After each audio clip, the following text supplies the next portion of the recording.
Have you ever wondered, what can I do for tinnitus and how can I find relief? Maybe you've started to look at diet or exercise or what you eat. Today's video will talk about sugar and its relationship to tinnitus. My name is Ben Thompson, audiologist with Treble Health. Thanks for being here on my YouTube channel. Before we get started with today's video, sugar and its relationship to tinnitus, I wanted to introduce a new project that I've been working on called tinnitusquiz.com. If you are looking for some solutions for tinnitus, then I'm happy to share that I've been working on this project where you can respond to a few simple questions that I ask in this quiz. And then at the end of the quiz, you'll be given a recommendation of the next step in your tinnitus journey, as well as a quick assessment of how severe is your tinnitus. If you're interested, you can head over to tinnitusquiz.com. Now, sugar may be one of our favorite foods, and I certainly have a sweet tooth, but maybe you've been wondering, can it hurt my ears or can it cause spikes to my tinnitus? To understand this, let's examine how blood sugar is affected by what we eat. Our bodies break down carbohydrates into glucose.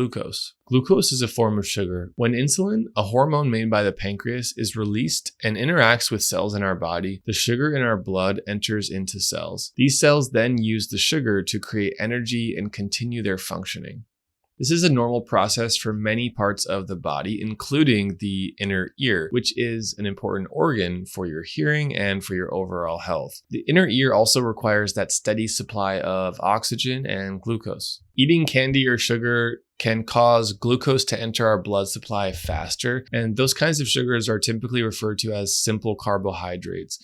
They're easier for the body to process. They process it faster. Over time, if you eat more and more sugar, the body can develop a resistance to what that insulin is meant to do, which means that it takes more insulin to reach the same goals as before. If you're eating a lot of sugar, that can lead to a state or a condition called hyperinsulinemia. That's a temporary condition where you have higher levels of insulin in your bloodstream. If hyperinsulinemia continues, your pancreas may not be able to produce as much insulin as your body is demanding, and that can lead to diabetes or prediabetes. So how does this affect your ears and potentially tinnitus? Well, having a high amount of sugar in your blood may damage blood vessels and auditory nerves, and that can also negatively affect oxygen supply to the inner ear, which could cause interference with some basic organ functions of the inner ear. Inside of the inner ear, there's two main compounds. There's sodium and potassium. So having hyperinsulinemia, that could affect the natural flow of fluid and different compounds in the inner ear. Now, this is not to say you should avoid sugar at all costs.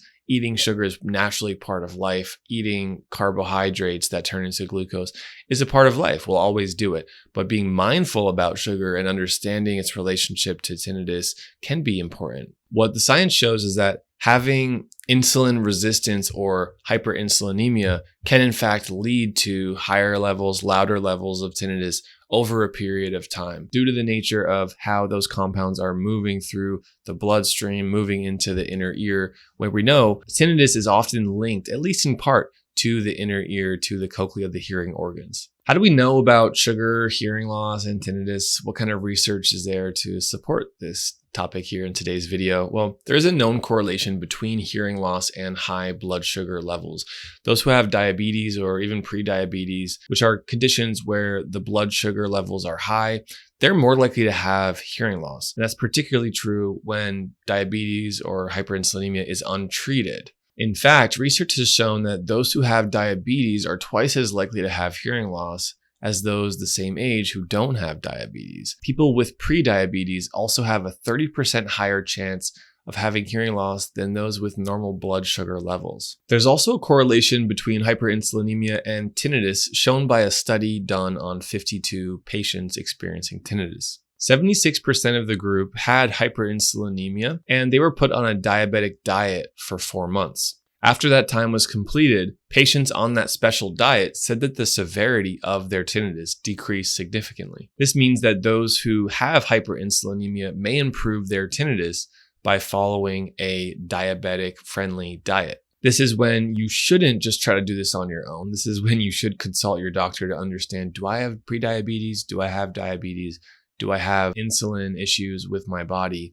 and what should I do in terms of my diet. You don't want to just focus on tinnitus when in reality there could be other systemic health issues that are really important to also consider. So this is when you want to reach out to your physician, make sure that you have a doctor you're working with and that you can ask these kinds of questions to her or him to get the right answers and potentially do some diet modifications for your tinnitus. Now, it's been known that lifestyle changes of eating well, exercising, having low stress, getting good sleep, how that has been correlated with improvements of tinnitus. So focusing on your overall well-being and your overall health, that's been known to improve tinnitus, getting out of the fight or flight system, settling the mind, settling the body, good sleep, good nutrition, good exercise, overall well-being.